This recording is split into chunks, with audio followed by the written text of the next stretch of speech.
L'encadrement des loyers, c'est la loi qui devait changer la vie des locataires. Une mesure forte de la gauche pour réguler le marché immobilier. Le moteur du projet de loi que j'ai l'honneur de vous présenter aujourd'hui se résume en un objectif: favoriser l'accès au logement pour tous. Paris a été découpé en 80 quartiers. Pour chacun, un loyer médian est établi, en prenant en compte la surface et la date de construction du logement. Impossible pour le propriétaire de le dépasser de plus de 20%. Mais est-ce bien appliqué ? Notre enquête commence sur ce site de petites annonces. Quelques minutes à éplucher les offres de location, et déjà 4 annonces sur 10 affichent des prix qui semblent très élevés. L'une d'entre elles nous interpelle. C'est un studio meublé de 20 mètres carrés dans le 10e arrondissement.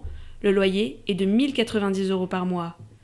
En allant sur un simulateur d'encadrement des loyers, nous constatons qu'il dépasse le prix maximum autorisé de 300 €. Pour en savoir plus, nous nous sommes fait passer pour des locataires en recherche de logement. Et nous avons visité l'appartement en présence du propriétaire. Mais vous savez que vous êtes 300 € au-dessus du prix de la loi ? Non, parce que vous avez une vue sur la Tour Eiffel, vous allez dans un immeuble haussmannien, donc c'est pas vous qui va m'apprendre le marché de l'immobilier. Ça vous dérange pas d'être hors la loi ? Ça ne me dérange pas. C'est-à-dire aujourd'hui, si ça vous convient pas, vous ne prenez pas. Je vais vous souhaiter une bonne journée. Vue imprenable sur la capitale, ou encore terrasse sans vis-à-vis. Ces éléments exceptionnels peuvent justifier ce que l'on appelle un complément de loyer. Ce dépassement du prix maximum autorisé est compris dans la loi, à condition d'être mentionné dans le bail. Une aubaine pour les propriétaires. À partir du moment où je suis contre l'encadrement des loyers et qu'il y a un système qui permet un peu de contrebalancer cette réglementation absurde, je suis favorable. Mais tout ça, c'est tordu. Mais encore faut-il qu'il soit évident, Estelle vit dans ce 16 mètres carrés depuis quelques mois. C'est un appartement qui a rien d'exceptionnel. Un confort sommaire, le strict minimum.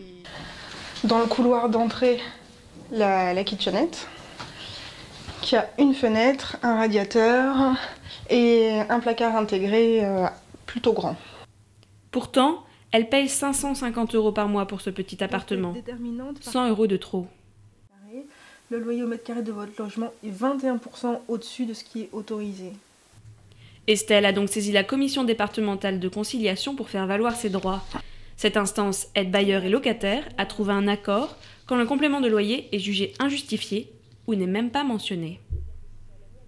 Ici, je ne vois pas à quoi il peut correspondre comme caractéristique. Si ce n'est d'être à 50 mètres du métro, sauf qu'on est dans Paris. Dans Paris, on est tous à côté d'un métro. Nous avons tenté de joindre le bailleur d'Estelle sans succès. Peu de locataires connaissent l'existence de cette commission. Alex Maudet est l'un des 4 membres qui la composent. Il représente une association de défense des locataires. Et s'il reçoit quotidiennement des demandes d'information, lui-même doute de l'efficacité de la loi. La commission donne un avis qui peut être accepté par le propriétaire ou le locataire ou pas, que le tribunal peut tenir compte ou pas. Il ne reste alors que la justice pour régler le litige, des démarches longues et coûteuses qui achèvent de décourager les locataires. Seules 28 personnes ont à ce jour saisi la commission pour 40 000 nouvelles locations depuis le 1er août.